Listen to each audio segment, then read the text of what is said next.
안녕하세요. 싹풀TV 이승희 세무사입니다. 오늘은 흔히들 많은 분들이 알고 계시는 증여세 비과세, 부부간에는 6억이잖아요. 부부간에는 6억, 직계 존비속 간에는 5천, 미성년자 2천, 그리고 기타의 친족은 1,000만원까지 공제해주는 게 증여세 비과세, 증여재산 공제 이렇게 부르는데요. 오늘 제가 그 증여세 비과세에 대해서 정확하게 알려드리도록 하겠습니다. 오늘 영상을 들으시면은 증여세 공제, 비과세 공제에 대해서는 졸업하셔도 되겠습니다. 자, 먼저 증여세 비과세 공제는 전제 조건이 있습니다. 기본적으로 거주자만 이 혜택을 받을 수가 있습니다. 거주자.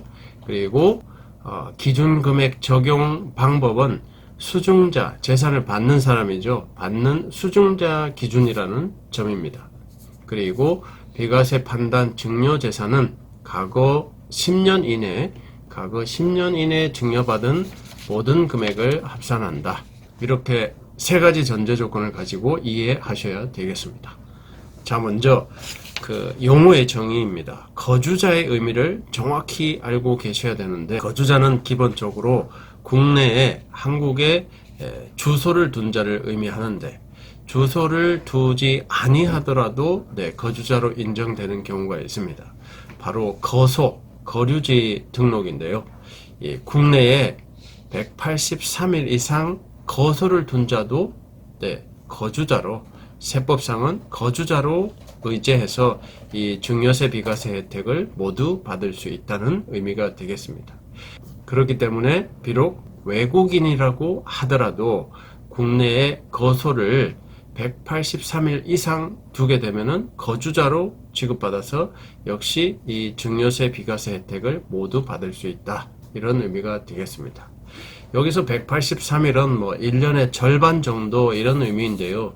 1년이 상반기 181일, 윤년인 경우는 182일, 그리고 하반기 184일 해서 365일 또는 366일 이렇게 판단되기 때문에 반드시 절반은 아니고요. 이 상반기, 하반기에 걸쳐서 있어도 183일만 거소지를 뒀으면은 거주자로 볼 수 있다는 점도 참고하시면 좋겠습니다.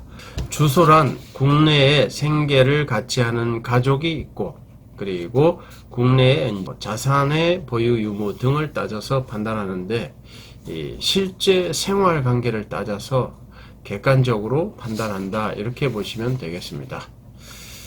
자, 그리고 두 번째, 증여세 비과세 금액인데요. 크게 세 가지로 나눠볼 수 있겠습니다. 먼저 배우자 간입니다.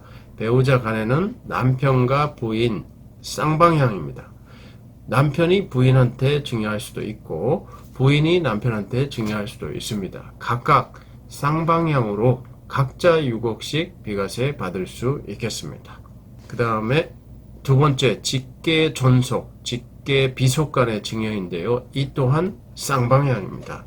부모님들께서 부친, 할아버지께서 직계 비속 아들, 손자에게 증여할 수도 있고요.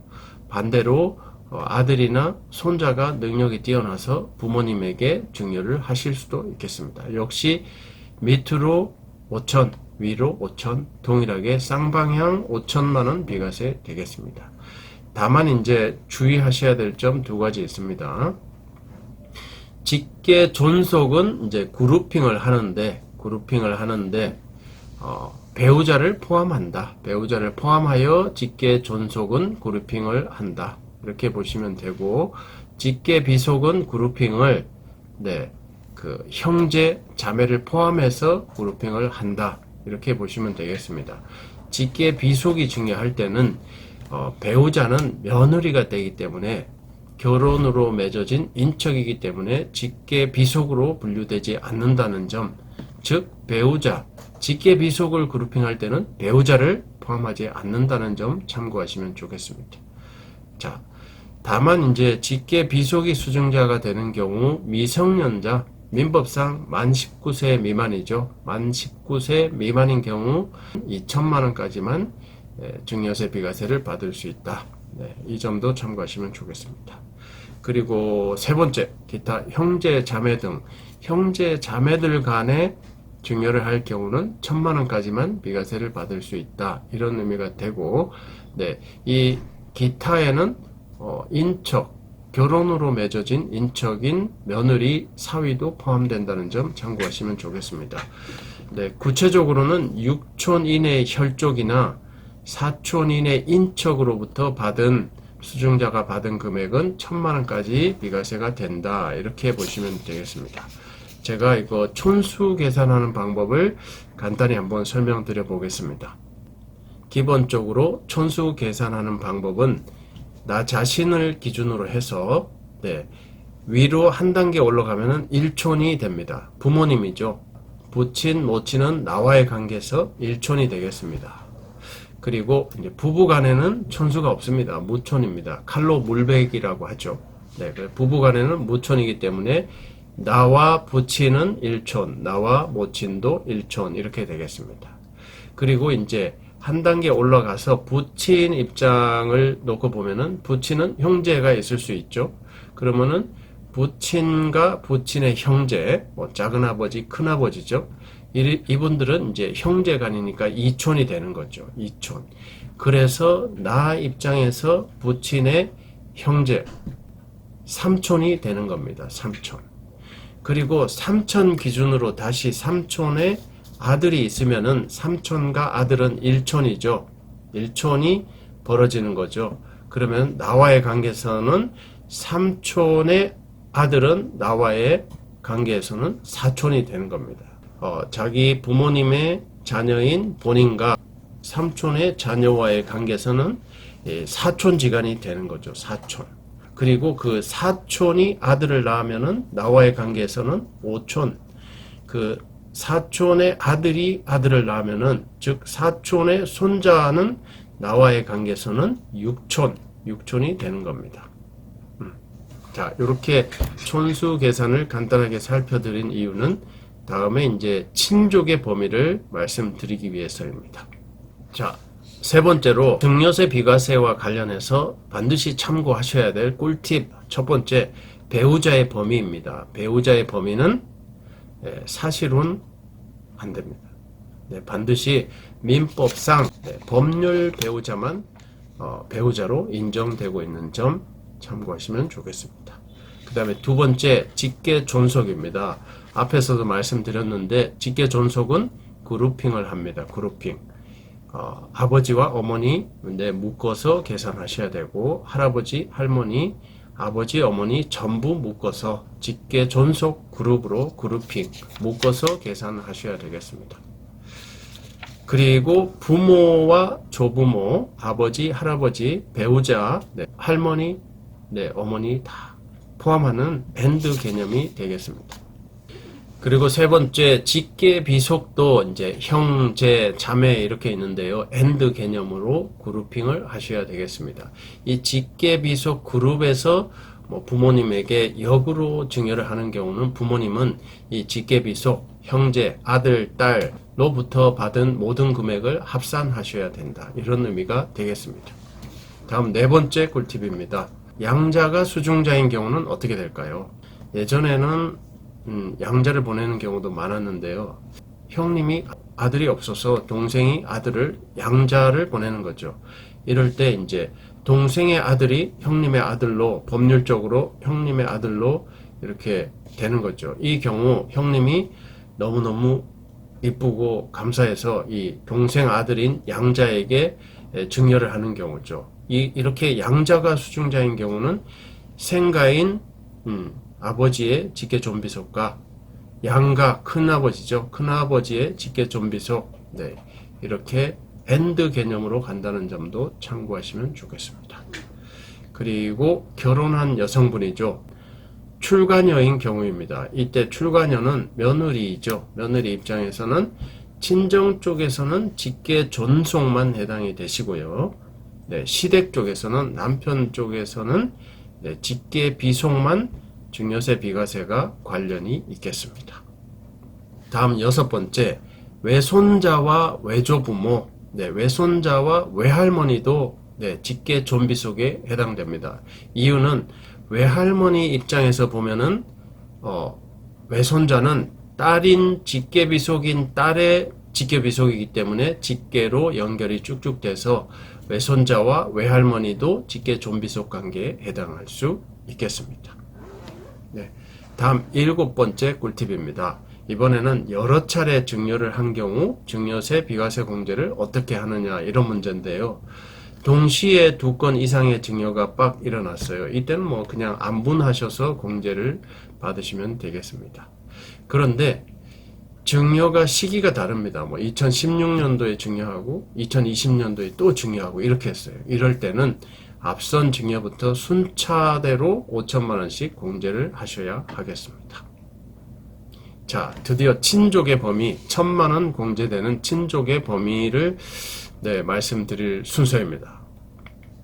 먼저 친족의 범위는 6촌 이내의 부계혈족이 있습니다. 6촌은 나와의 아버지 1촌, 아버지와 큰아버지 2촌 해서 3촌이 되는 거죠. 3촌이 아들을 낳으면은 사촌, 나와 사촌 형제 지간이 되겠죠. 사촌 형제가 아들을 낳으면 5촌, 그 아들이 또 아들을 낳으면 6촌. 그러니까 사촌 형제가 손자를 보면은 그 손자와 나와는 6촌 지간이 되는 거죠. 여기까지 6촌 이내 부계혈족, 사촌의 아들 손자까지 친족의 범위에 들어간다. 그 다음에 두 번째, 사촌 이내의 부계혈족의 아내입니다. 사촌 이내면은 나와 사촌 형제죠. 사촌 형제의 아내까지 친족의 범위에 들어간다. 그 다음에 3촌 이내 부계혈족의 남편, 자녀, 그 다음에 3촌 이내 모계혈족과 그 배우자, 자녀 있습니다. 똑같은 방법으로 따져보시면 되겠습니다.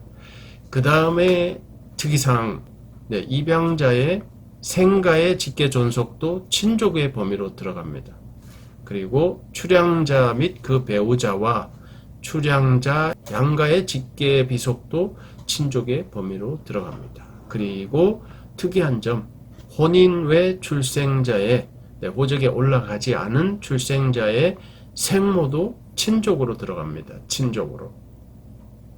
혼인, 민법상 혼인을 안 하셨기 때문에 생모는 배우자로 들어갈 수가 없고요. 이렇게 친족의 범위에는 넣어주고 있다는 점도 참고하시면 좋겠습니다. 자, 마지막으로 재차 증여, 증여가 2차례 이상 반복되는 경우 재차 증여에 따른 증여세 정산하는 방법 사례 해설을 해드리도록 하겠습니다. 먼저 1차 증여는 2016년 6월 10일에 있었습니다. 시세 1억짜리 아파트, 전세보증금 여기 있는 시세 1억짜리 아파트를 증여를 했습니다. 이 경우 증여세는 전세보증금 3천은 양도소득세가 부과되니까 증여세에서는 빠집니다. 그래서 가표 7천에서 비과세 5천을 빼니까 2천만원 가표가 나와서 10% 200만원 증여세 산출이 되겠습니다. 이렇게 납부를 하셨다가 4년 뒤 2020년에 2차 증여가 일어났습니다. 예금 3억을 2차로 증여하게 되었습니다. 이 경우 증여세 산출세액은 예금 3억 플러스 과거 아파트 증여 1억에 보증금 3천 뺀 7천 해서 3억 7천에서 5천 비과세를 하니까 3억 2천이 가표가 되고 산출세액 20%의 누진 조정을 하니까 5,400이 증여세 산출세액이 되겠습니다. 이 금액에는 기존에 납부한 4년 전에 납부한 200만원의 기납부 증여세가 있기 때문에 정산을 하셔야 되는데 정산하는 방법은 5,400만원에서 다음 중 작은 것을 빼고 납부를 하시는 방법으로 진행이 됩니다. 자, 2차 증여 산출세액은 5,400이 나왔습니다. 여기서 기납부 증여세 200만원을 빼주면 되는데 한도 계산을 해보셔야 된다. 이런 의미로 해석하시면 됩니다. 기납부 증여세 200만원을 빼주기 전에 한도 계산을 해봅니다. 한도 계산은 2차 증여세 납부세액 5,400만원에서 2차 증여 과세 표준 3억 2천 중에서 1차 증여 과세 표준 2천만원이 차지하는 비율을 곱해서 산출하시는데 이 경우는 한도가 337만 5천원이 나왔습니다. 그래서 기납부 증여세 200만원은 한도 337만 5천원 범위 내에 있기 때문에 200만 원을 기납부세액으로 공제해서 증여세 최종 납부세액은 5,400에서 200을 뺀 5,200만 원을 납부하시면은 증여세 정산이 완료되겠습니다. 네, 오늘은 이렇게 많은 사람들이 알고 계시는 그렇지만 혼동하기 쉬운 부분, 네, 증여세, 비과세 6억 5천, 미성년자 2천, 기타 인척 1,000만 원, 이 증여세, 비과세에 대해서 자세히 살펴드렸습니다. 네, 증여세, 비과세 영상은 여기까지 하겠습니다. 감사합니다.